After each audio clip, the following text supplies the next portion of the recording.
Friday, police in Illinois arrested 2 Canadian nationals suspected of crossing our northern border with over 1,000 pounds of cocaine. That's valued at over $40 million. Incoming border czar Tom Homan joins me now. Tom, welcome back. It's always good to see you these days. Canada's Prime Minister, Justin Trudeau, he's promised to help on the border. More drones, more helicopters, more personnel. Is that the Trump effect? Oh, absolutely. I mean, Canada has the most lax immigration policies, I think, in the world. I mean, that's why so many special interest aliens cross the Canadian border. People from Pakistan, India, Turkey, they can afford to fly to Canada. It's much easier to cross the border. And upstate, like for instance, I grew up in upstate New York. You know, alien smuggling, drug trafficking has always happened on a small scale, but it's increased significantly under the Biden administration. So I hope Justin Trudeau is a man of his word. Justin Trudeau actually recently met with Trump, and he flew to Mar-a-Lago because Trump had threatened tariffs on Canada, Mexico, and China. But here's the key, is that Justin Trudeau is largely looked at as a weak leader over in Canada. And I've been paying attention to Canadian politics recently since Trump decided that he wanted to put tariffs on Canada. But I've always been aware of what's happening because Detroit, we are a border city to what's happening over in Canada, right? We are directly across the street. We have what's about to be a second bridge less than a few miles away from the first bridge. So we got the Ambassador Bridge and the Gordie Howe Bridge, which is coming online soon. And then we have the tunnel that goes back and forth to Canada. And we can directly see exactly what's happening over at Canada right from our borders from Detroit, right? And so I have been aware of the interaction and the going back and forth between Canada and the United States of America here in Detroit. However, it really got no visibility because of everything that was happening down in Mexico. So Mexico has been such a bad actor when it comes to controlling their borders, allowing for illegal migration into this country, that Canada has been largely able to skate by without any repercussions whatsoever. And so people were wondering, why put pressure on Canada? Well, it's not that Canada was loud, but Canada has been violently and egregiously participating in people pushing things back and forth across the border while at the same time migration throughout the country.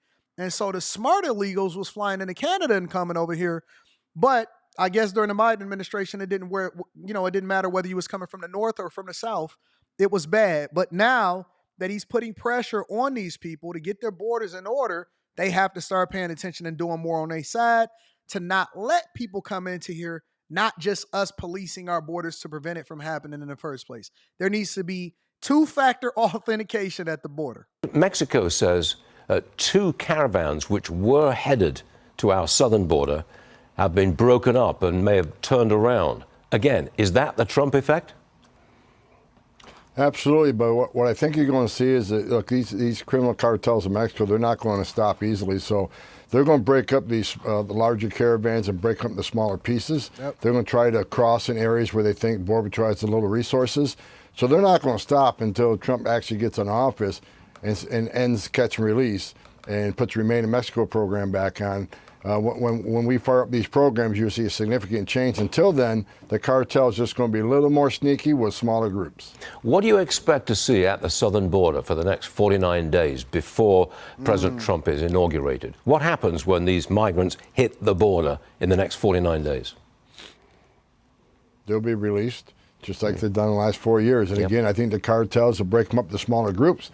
That way, the president of Mexico can say, hey, I've stopped these large caravans. At the same time, working with the cartels to put them in smaller groups across the border. This is not going to stop. Look, last year alone, Mexico has taken in more than $60 billion, with a B, $60 billion remittance payments from illegal aliens in the United States, sending money back to Canada.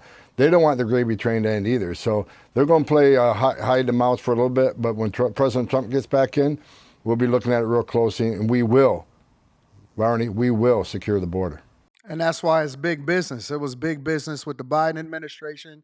It's the reason that Mexico didn't want to actually get control of what was happening at their borders. And nobody wanted to talk about the financial impact of it. That's what we cover on the Millionaire Morning Show. But it's big business, and it's a huge revenue booster for these different countries and basically trafficking humans over into the United States of America. And so we're not benefiting from it. The taxpayers are the only people that suffer and really get hurt in this whole process. And that's not even including the crime or resources that's used to not only deport, but arrest, catch and release, justice system, school system, them having children over here and all of that. But he's basically telling you that they playing games. And this is why Trump hasn't yet said, all right, you know what? We're not going to put tariffs over there. You see the people like Jasmine Crockett sit there and say wild stuff. But I'm now starting to look at everybody differently. I'm starting to look at everybody with a closer eye and say, what incentive do they have to continue to keep this charade up when we know there's over 300,000 children that we can document that are missing as a result of this process? When we know that people in these towns are being strained, infrastructure is being destroyed, and that we don't have the resources to be able to take all of these people in, what incentive does these legislators, and I believe that over time you'll start to see this exposed. Now, whether it comes back to certain people, that's a completely different conversation.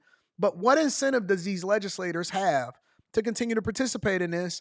And where does it pay off for them? How many people got their hand in the cookie jar? And why wouldn't we be getting tougher on our borders? Got it. Representative Ralph Norman says the sanctuary cities all over the country will be history under Trump. Is that correct? I hope so, because sanctuary cities are sanctuaries for criminals. And I see these sanctuary mayors and governors saying they're going to try to prevent us from doing what we're doing.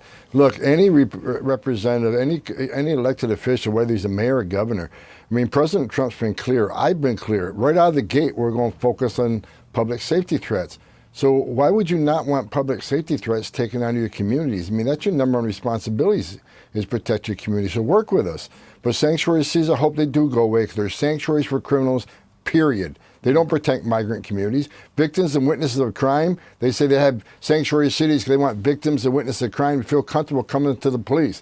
That's a bunch of hogwash. Victims and witnesses of crime don't want the bad guy released back into their neighborhood either. Correct. So work with ICE and let's make those communities safer. Alex Padilla in California, he says California, that state, will not help Trump's deportation plans. Same story? You're going to take them on? Then get the hell out of the way, because we're going to do it. And look, if they don't want to work with us and let us in their jails, that just means I send twice as many resources to that city. They say they don't want ICE agents through their neighborhoods. Well, if you let me in the jail, that'd be less agents in your community. But when you release the bad guy to the street and not let us arrest him in the safety and security of a jail, now I got to put officers on the street and a whole team, because of officer safety issues. That puts the immigrant community at greater risk of crime. It puts ICE officers at greater risk of harm. It puts an illegal alien at greater risk of harm. And I would dare him go to any immigrant community and ask one simple question.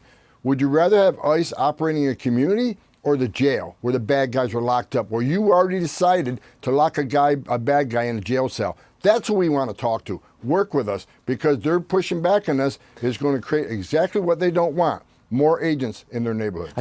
I don't understand why sanctuary cities or officials are speaking on behalf of police officers who don't even like them and don't work with them. Again, let's use Chicago as an example. The police officers in Chicago absolutely despise that mayor.